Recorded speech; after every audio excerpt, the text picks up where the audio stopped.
Hello, everyone. This is from the ITSS Verona member series by the Iran desk. Today, we have the honor of having Professor Manochehr Dorraj from Texas Christian University, a professor of international politics with us, for an interview regarding current cooperations and the development of bilateral relations between Iran and China. Professor, hi, and thank you for joining us. It's a pleasure to be with you. Thank you so much. Professor, allow me by going right to the point. In the spring of 2021, China and Iran celebrated 50 years of diplomatic ties and signed a 25-year treaty. What could be the outlines and the economic plans for policies and the security paradigm between the two countries, and how can this sudden change of approach between the two countries can be interpreted? Yes, let me begin by making an assertion that may run contrary to the formulation of the question. I don't think this is a sudden change. I think it's indeed continuity in many ways, and it does not represent a major turning point as the media hype has made it to be. Let me make my explanation more clear why I make this assertion. First of all, if you go back, and I need to go back a little bit, since the Iranian Revolution of 1979, a series of sanctions led by the United States and its European allies on Iran have been ongoing, an attempt at economic strangulation and ultimate goal of regime change.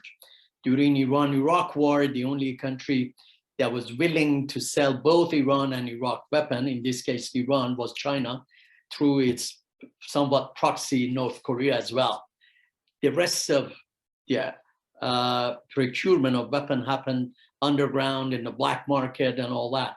So in some ways, China began to loom on national security, thinking of the new regime in Tehran in a way that no other country had that. Put that against Russia. With Russia, we have had a history of war and conquest that goes back to 1800s, right? Loss of major territory, national humiliation, disgrace. With China, we have never had that. In a much longer presentation, I've gone into history of this relation that goes back 2,100 years, the two grand empires of East and West Asia that were far enough, who never fought war, close enough, who had extensive trade, political, cultural ties, right? We don't have that with Russia.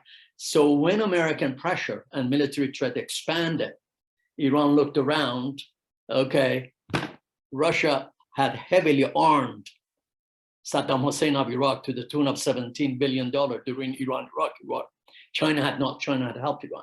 So the ground to go to China, and both Khamenei and Rafsanjani had traveled to China in the 1980s. And China became the major builder of Iranian infrastructure after the war. And when Bill Clinton imposed his 1996 Iran-Libya Sanction Act, all the major foreign investors in Iranian energy sector, and that sanction is stipulated, no foreign country can invest more than $20 million worth in Iranian energy sector. Many Western companies moved out.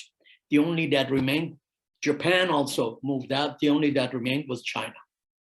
So for China, and this goes back to your next question, but let me just give you a small synopsis of what I'm going to elaborate more later. Iran is an opportunity, much less competition, right? And so, and also, I'm going to jump. I don't have time to go on the detail of development of the relation, trade ties, energy ties, that how China became #1 Iranian partner in terms of trade, but also destination for its energy exports and all that. So let's jump to 2016 when Xi Jinping visits Tehran, Riyadh, and Cairo. And in that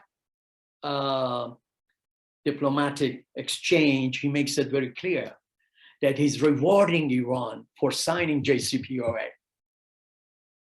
by talking about, that's why I said this is not so significant or not such a big deal.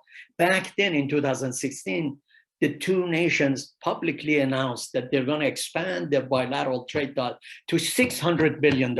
25 years agreement in 2021 said $400 billion, right? In 1 decade.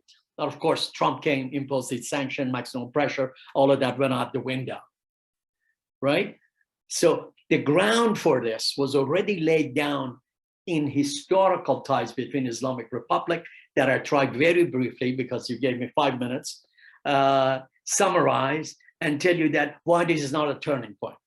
Secondly, a lot of these are memorandum of understanding, right? There are clauses that both sides can get out of. It's one thing to have an understanding and a diplomatic signature on a piece of document. It's another thing, and devils are in detail and implementation, to actually implement them.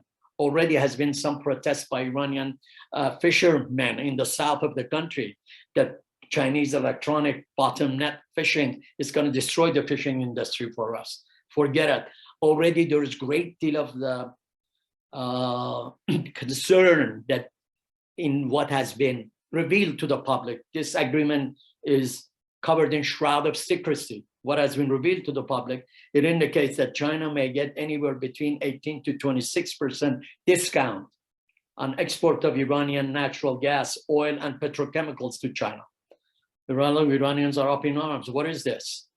We didn't get out of Western domination and control to get out of exploitation of China.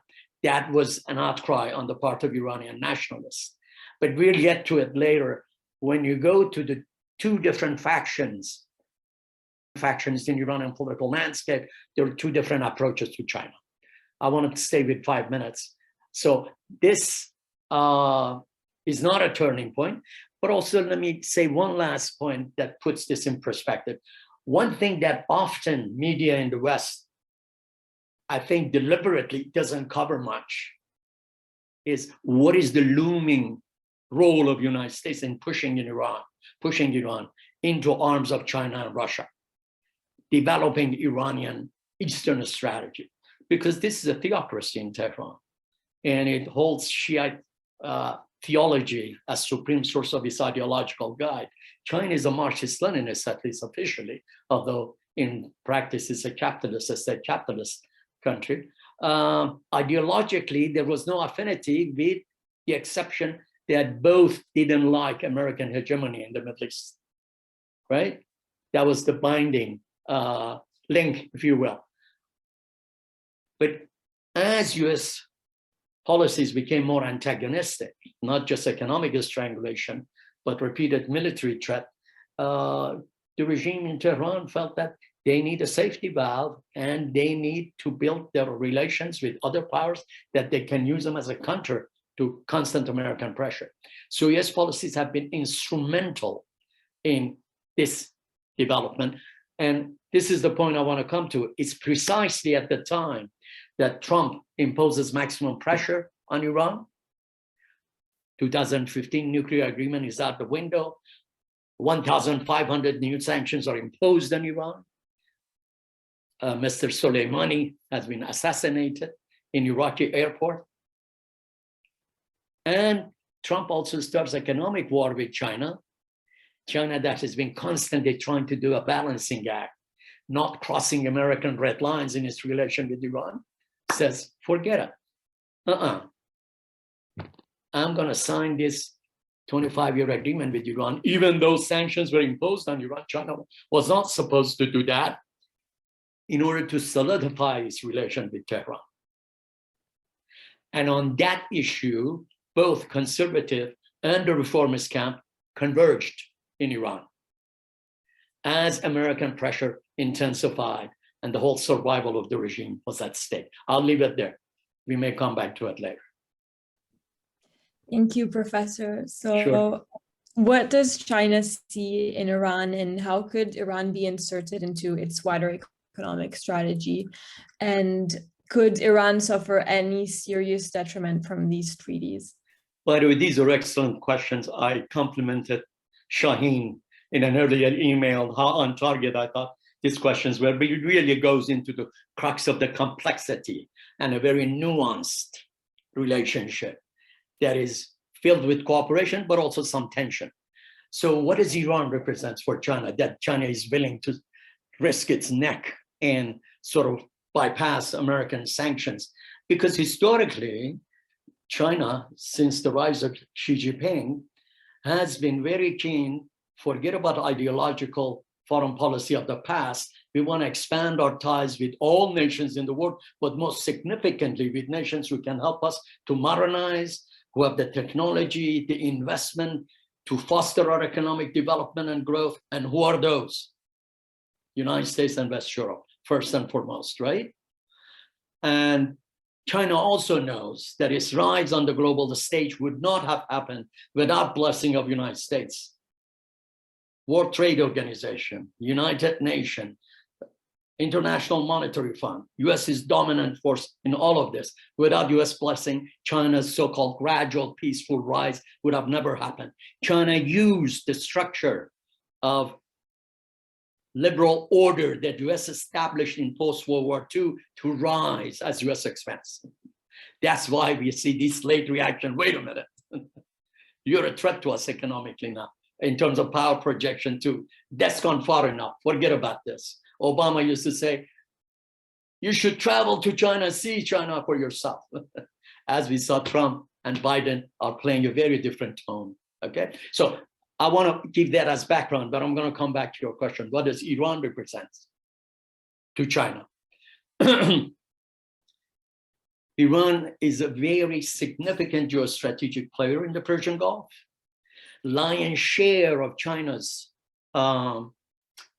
oil and gas import from that region goes through Persian Gulf, in which Iran is a major player, has the largest coast in Persian Gulf, control of the Strait of Hormuz, a very strategic waterway, bottleneck, gateway to Caspian Sea with all the discovery of oil and gas in Caspian Sea, gateway to Central Asia.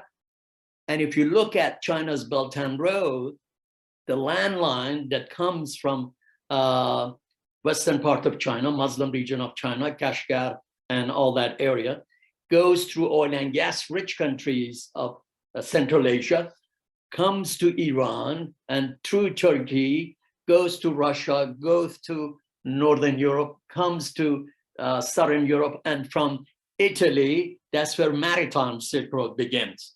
So Iran is a major strategic linkage for China's ambitious Belt and Road. I don't have time to go into that much. If you want to read my synopsis, there is a brand new book that I'm supposed to give a presentation on. I'm not the editor of it, but they asked me to write the leading chapter to the book on some of my thoughts about China's Silk Road is that, and it's co-edited by Professors Keskin and Professor Mahdavi, and it's I think it's called China's relation with the Middle East and Asia in a multiplex world, and it's out already. Beryl has published it, but anyway, so Iran represents a strategic in calculus of China's Belt and Road, but also larger strategic issue. And early on, when China began to expand its ties globally, China could have had only relation with countries that had frayed relation with the United States, Iran, Venezuela, Sudan, right? It's later on, Saudi Arabia, Iran normalizes relation with China in 1971. Saudi Arabia does not do it until 1990. When these other countries think that it's a good idea and not to put all of their egg, security, economic, in American and European basket, it's good to diversify, that they begin, and also they realize that America is moving towards self-sufficiency in energy. The real customer for the energy is in East Asia. China leads East Asia, largest economy in East Asia. Then they began to expand ties with China, and China began to explore possibility that if I build relations with this country, US is not in a position to declare war on us or declare an economic warfare. I can do it. And they have gone in gangbusters. Their bilateral trade with countries like UAE and Saudi Arabia is by far more.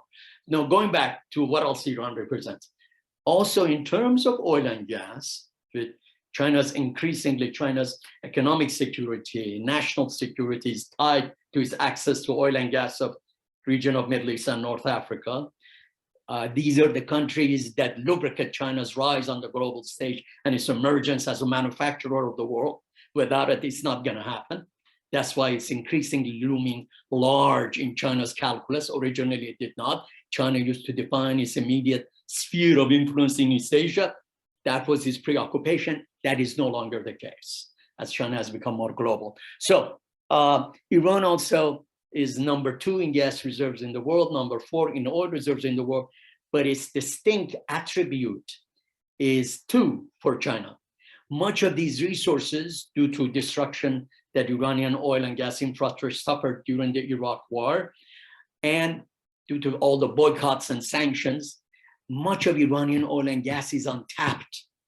So if you're thinking about who is the long-term provider of energy security for you, Iran looms large. Second, China faces very little competition from Western and other investors in Iran. Third, unlike UAE, Qatar, Bahrain, Kuwait, Iran has a consumer base of 85 million for Chinese goods and services, right? And also, last but not least, there's a parallel. US pokes in the eyes of China by arming Taiwan, by strengthening Hong Kong. China is increasingly using Iran by giving it some weapons, by breaking American sanction regime, by poking into American eye. So Iran is a willing partner here, but a pawn in China's diplomacy vis-a-vis US, which is filled with both cooperation and tension. I hope I answered that. Yes, of course, Professor. Thank you. My first question is the following. So considering the sanctions against Iran, Iran has been developing unfair trade relations with countries such as Russia and Brazil, for example. And in your opinion, would this pattern repeat with the Sino-Iranian cooperation? Or maybe is there a hidden aspect, such as the Security Council veto vote, that Iran could count on from the Chinese part? Thank you. Let me start with the second part of your question, the Security Council veto power. Yeah, I mean, the calculus of Iranian government, that always loomed. China is a member of Security Council, has a veto power. But guess what? China has never used its veto power for Iran. It used it in regard to Syria when there was a possibility of war against Syria, but it never used it on Iran. Not only that, its approach toward sanctions that were imposed on Iran has been fairly self-serving in this sense. When the sanctions would be announced, and this goes back to the days of Clinton come forward, right? To all the other Bushes, you know. China would say, no, we're not going to support this sanction. These are extraterritorial. And we want our companies, if you want our agreement to vote for it in the UN, we want all of our companies to be exempt. We don't want oil and gas sector of Iranian energy to be included. They've tried to water down and buy Iranian regime some time. And then when they get enough concessions for themselves, they'll vote for it. Not only they didn't use their veto power, they voted for all 4 sets of sanctions on Iran to say that we are a responsible stakeholder. Okay? And China is also very much invested, and this is where American and Chinese interests converge in the Middle East and North Africa, invested in security in the region. Chinese have been traders par excellence. I tell my Chinese friend, if you take the 28 years of Mao, 1945, 1976, out of your history, which was aberration from who you were, traders par excellence, since 2,100 years ago, original Silk Road came to the region of Middle East and North Africa 1,000 years more than that before Westerners ever encroached with crusade, right, on the region of Middle East and North Africa. And real trade ties begins in 16th century between West and Middle East. Chinese have had it for 2,100 years. So if you take the period of Maoism I call it a detour in Chinese history, or a brief spark. They have gone back to who they are, traders par excellence, right? And the real system is capitalism, but it's managed by so-called Communist Party, which is no longer really communist in the sense that Marx probably turned in his grave if you learned that Chinese call themselves communists, right? So as a result, it's increasingly the case that China sees Iran both as an asset, as a liability. And Chinese very much because, and this goes back to your next question, China's relation with Israel and with Saudi Arabia and all that. And Chinese want very much Iran also to be rehabilitated, but be integrated into their orbit of globalization, as increasingly global economy is becoming decoupled, and Russian invasion of Ukraine is accentuating this. One is going to be governed and dominated by US and its European ally, the other one, China and its allies, and put Russia in that category, and India tries to play both sides, something in the middle and all that, has ambitions of its own. But the ambition of China is to integrate Iran, and already Iran has gone in that path. 25-year agreement is another indication of it, to become integrated into the global economy in the orbit of China-dominated economic order. Okay, so and China is willing to accommodate Iran insofar as it does not become disruptive. Let's say China does not like at all 50% of Chinese commodities that get distributed throughout Middle East go through UAE, Dubai. 300,000 Chinese live and work in Dubai. China doesn't want to see missiles flying into UAE, right? By Iranian allies, in this case, Houthis, right? Doesn't want to see Saudi, which provide them with the largest volume of oil import right now in the world, to be targeted by missiles, either coming from Iran or from Houthi territories. That's misbehavior. And the news is, while China has not used, and this is why partially, has not used its veto power to protect Iran in regard to all the sanctions, including Trumpian sanctions, which were the most draconian, but they have a great deal of leverage on Iran. They're the biggest investor, they're number one trade partner, they're the number one importer of Iranian energy. They provide a good deal of security-related assets to Iran, right? And they used to be number one provider of missile technology to Iran, played a significant role in the earlier stages of development of Iranian nuclear program. Now they're number two after Russia. So all of that gives them tremendous leverage, not to mention economically. And the more isolated Iran becomes, the higher Chinese leverage. So they don't have to use veto power. They'll use their leverage vis-a-vis Iran. Look at United States. The United States has no leverage vis-a-vis current regime in Tehran, because all it has to offer is threat, economic punishment, threat of military attack, etc. Why should I behave if that's all that you're going to threaten me all the time with? Chinese know they have both stick and carrot. Mostly it's carrot, and they have tremendous leverage. They don't have to use their veto power. Thank you for the comprehensive response. So considering that China's foreign policy includes substantial relations with Saudi Arabia and Israel, which are Iran's regional competitors, how can this affect Sino-Iranian relations? Yes, and that's very important. I mean, that has been a key to Chinese success, and there's a lesson in it for the United States, for Iranian government, for all, that China has managed to develop tremendous economic ties, and in due time, political ties, security ties, cultural ties with region of MENA in very successful fashion. And part of that is that it has stayed away from regional wars and conflict and entanglement. When Xi Jinping visited Riyadh, Tehran, and Cairo, who said, we are not here to fill a vacuum in 2016. We are not here to build long-term alliances. We are looking for partners. And partners, like the partners on the dance floor, you're dancing with somebody and say they're lousy dancers.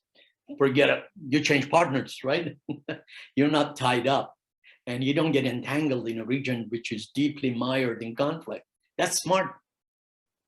High profile economics, low profile politics. Stay away from regional tension. It allows you to have good economic ties with antagonists like Saudi Arabia, Iran on one hand, Israel and Iran on the other hand, UAE and Iran on the other hand. And that has been a key to Chinese success. The other thing, non-intervention, respect for sovereignty, contrast that with US policy, you get the picture, has served China's economic diplomacy. Who you choose to be your leader is your issue, your problem. We stay away. We suffered under colonialism. Recently in our history, we are sensitive to that. And we want to do win-win economic ties, right? And then that really has served Chinese diplomacy. And Saudi Arabia, of course, has the largest volume of trade with China, the second one being UAE right now. And then what we often don't get much coverage of is expanding Israeli economic ties with China. And it used to be that Israel coveted having access to Chinese market. And let's face it, 1.4 billion consumers. That's what enticed Nixon to normalize relations with China to begin with, right? Back then, China has 600 million people. So imagine 600 million people drinking Coca-Cola. What a boon to American companies, you know? It's very lucrative and very enticing asset to have, and China has it. And so for Israelis to get their foot in the door, they began to give Chinese some of the American military technology that they received, the state of the art of American technology, as a way to get their foot in the Chinese market. And it has happened. And interesting enough, it's the Chinese that are developing and modernizing Haifa port.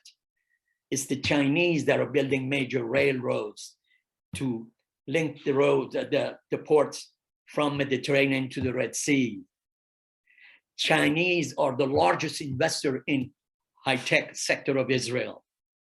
We don't read much about this, but that's increasing it to the discarnation, to sometimes protest of US leaders.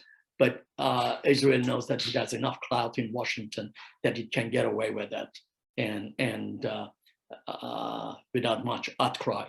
So Chinese then have tried behind the scene, do some mediation between Iran and Saudi Arabia. They know that mediation between Iran and Israel in the near term is not in the card. They're not wasting their energy, but between Iran and Saudi Arabia. And they like seeing the negotiations and behind the scene talk through mediation of Iraq between Iran and Saudi Arabia that is ongoing right now. Let's face it, all businessmen around the world want political stability. So do Chinese. And that's where their interest with the United States converges on that.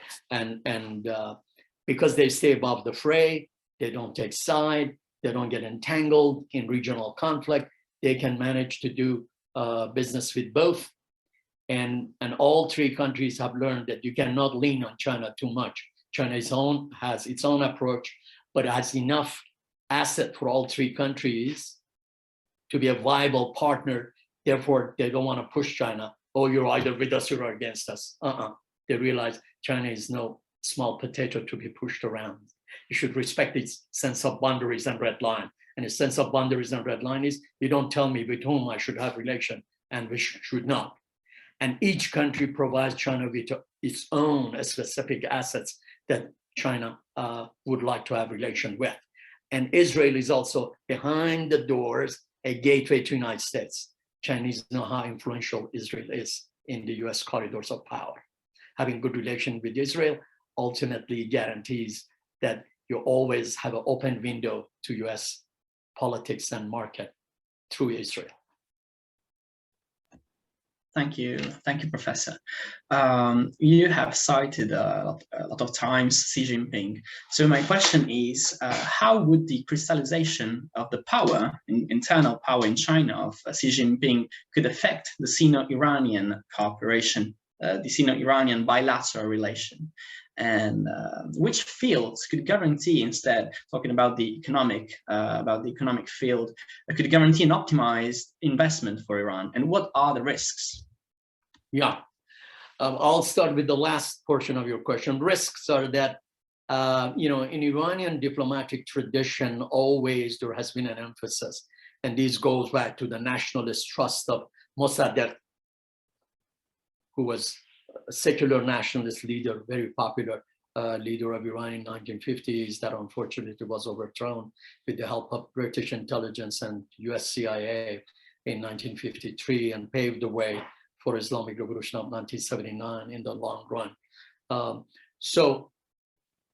And since that time, Iran has prided itself to be able to have equidistance from great powers, to pit one power against another, if you will, in order to have more maneuvering room for its national interest and nationalist trust of its foreign policy. When Islamic Republic came to power, neither East nor West. What is the slogan? Again, the same motive was behind the thinking. But what has happened, because of looming US economic and political and military threat, Iran was pushed to opt for an Eastern strategy.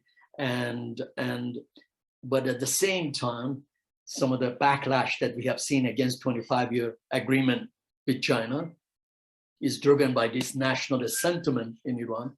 And I think political observers will do it at their own peril to underestimate the depth of Iranian nationalism, given how far the country goes back and how glorious of an empire it was 2,500 years ago, and how deeply seated Iranian sense of national identity and national pride is. One of the things we should know, both Iran and China had three major revolutions in 20th century, driven by this sense of deep historical consciousness of identity and self and sense of civilization, which is in many ways continuous. That many countries that are creation of colonialism do not have that kind of history. So with that in mind, I think it's important also to know there is this constant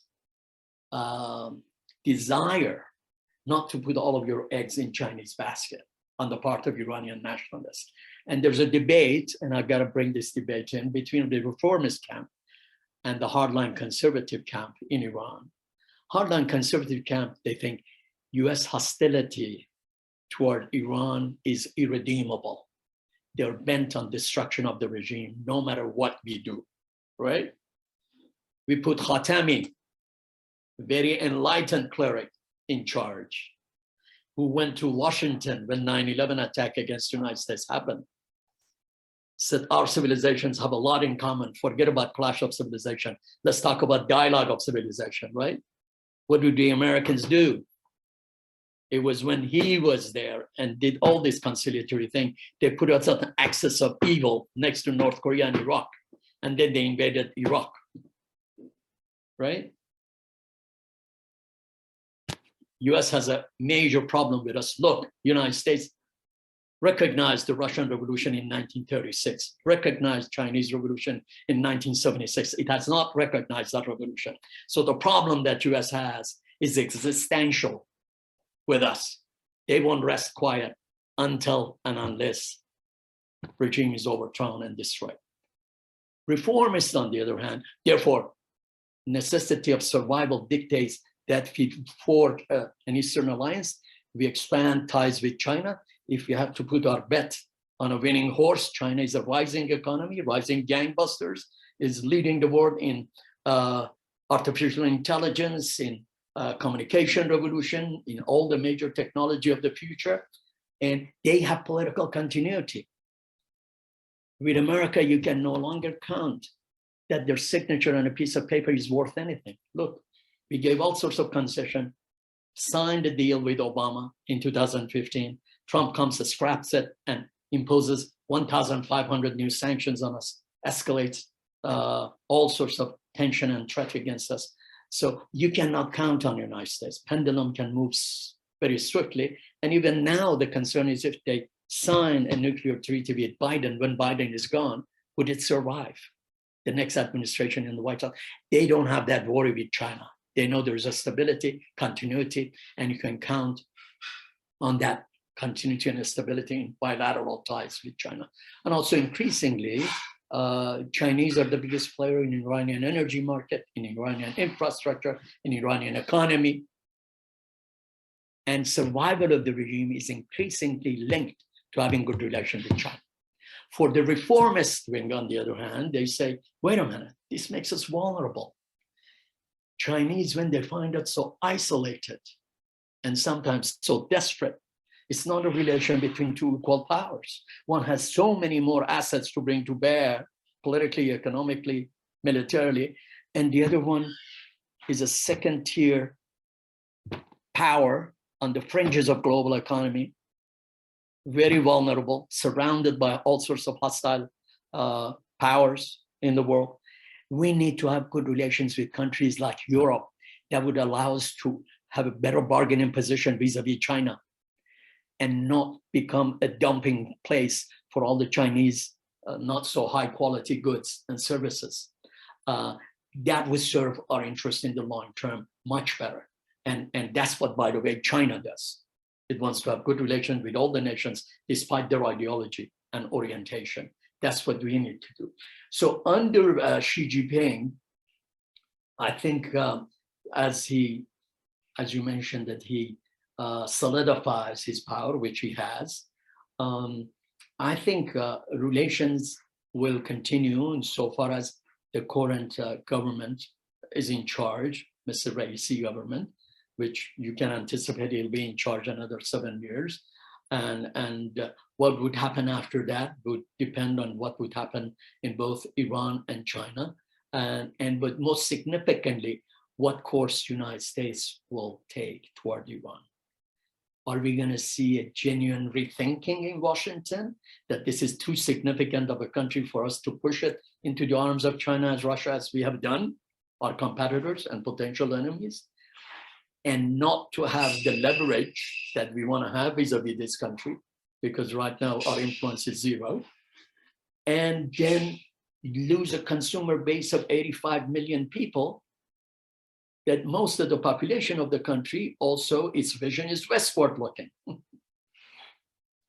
That thinking in Washington has to sink in, and that would have great deal of impact on calculus of the different sectors of Iranian elite.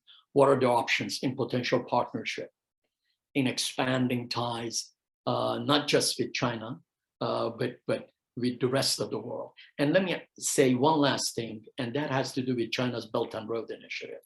China's Belt and Road Initiative is all about connectivity. It's expanding Iranian ports from Chabahar, that they're increasingly playing more significant role than Indians, from Bandar Abbas, from Jask. And that is potentially not only a place for maritime China's, maritime Silk Road of China's expanding economic ties with this part of the world, and Iran being a bridge to Turkey and to Europe in grander scheme of Belt and Road, but also should relation with the United States deteriorate significantly. These ports are beachheads for Chinese Navy, okay? But also Chinese are going to build the railroads that is going to connect Persian Gulf to northern part of Iran. So Iran will be a link to Central Asia. Iran already is expanding its trade ties with Central Asia, right? And also Chinese are anticipating to build a railroad that would connect Iran to Pakistan and Turkey, therefore to South Asia and to Turkey. So Iran would be a major transmission belt of connectivity, and much of Belt and Road is about connectivity for China in that scheme. That's why China wants to see political stability in Iran, wants to see Iran being more rehabilitated in being a responsible stakeholder. Chinese are not revisionists in that regard. And that's where I think some of the interests of China and the United States converge. Both the United States and China want to see, malign behavior of Iran being tamed, so to speak, if I may use that word. I don't like that word. Pompeo used to use that word a lot. But we know what they mean by that, supporting the militias, and the Arab countries don't like the fact that they have some influence among some of the Shiites and the Arab militias in the region. That's our domain. You should not trample in it. And Iran says, I beg to differ. So that's where we are. I don't know if I exceeded my time or Thank are you, we on time? Professor. Thank you so much. I truly appreciate the brilliantly informed delicacy of critical thought in all your answers. Thank you. Allow me to proceed to the final question. How do you believe the development of Sino-Iranian bilateral relations can affect the revival of JCPOA? Yeah, I mean, this very much complements and related to all that we have spoken about. That's why China and US both want to see Iran rehabilitated and, become a more of a status quo rather than a revisionist power. And because, Iranian revolution has run its course, but I just wrote an article with a colleague, which is published in Middle East Journal this past summer, about why populism is so resilient in Iran, and trying to explore the internal factor, but also the external factor, the role of US policy in making the populist wing of Iranian political spectrum ascendant. And that brings an ideological element to foreign policy of the Islamic Republic that is in large part buttressed again by US foreign policy posture and response toward Tehran, which is all a stick and no carrot. And I think that's self-defeating in the long term. US leaders should rethink their strategy toward Tehran and think of a country, a civilization, a people. All regimes and all governments are temporary custodians of their nations. Bear that in mind. What remains is also a civilization, a people, a nation that would supersede the regime, no matter who it is. So with that in mind, I think it's increasingly the case that even currently Raisi as an asset, as Nixon was the guy who opened the door to China because he came from staunch anti-communist background. Nobody could label him, you're being soft on communism. Raisi, who comes from the conservative wing of Iranian elite, has all the apparatus of power, Khamenei office, IRGC, and established clerics behind him. Therefore, when he gives a concession, he can deliver the goods. Khatami, Rouhani could not, right? So in some ways, he's a better partner for JCPOA negotiation because he carries the entire Iranian political spectrum who are ascendant and control all the levers of power with him. And they want to sign JCPOA. They realize that their relation, including with China, Russia, the rest of the world, and regional power is going to improve if they get some semblance of normalcy back in their bilateral tie with US. JCPOA is a gateway to that. That is beginning to sink in both factions of Iranian government. And Chinese want to see that. They want to do more business with Iran. All the sanctions don't help. And Chinese companies may have to pay a price for doing that. They don't want to pay that price. Under Trump, Iran's shipment of oil to China at one point was reduced to 2,000 barrels a day, not 2 million, 2,000 barrels a day. And Chinese, fearing retaliation with US and bilateral economic ties between Iran and China at its height has been between 30 billion to 52 billion. Bilateral trade ties between US and China has been between 500 to 650 billion. You get the picture, how's more significant. And the only country that has military capability to seriously threaten China is US again. Chinese are keenly aware of that. Therefore, they're not going to sacrifice the larger, more significant ties with US over Iran, right? And that's why Chinese also are very eager to see Iran signing JCPOA. That rehabilitation that I talked about, this is a necessary step toward that, right? And also, it gives a green light to the companies to do more business with Iran without all the negative consequences, costs associated when you have to violate the sanctions. And Iran gets to get back about 20 billion of assets that it has in Chinese bank and all that. And because of sanctions, it cannot, as it has about 7 billion in South Korea and many other parts of the world and all that. So that's the kickback for Iran in JCPOA. And they also realize that it's also a stepping stone toward better relation with regional powers in their neighborhood that they're very keen to develop. And therefore, the question whether Chinese are in favor of JCPOA or how they can affect it, they can affect it in a big way because they have more leverage on Tehran than any other country in the world. Professor Manochehr Dorraj from Texas Christian University, allow me to thank you once again for accepting our invitation. It was an honor. Wonderful to talk to you all.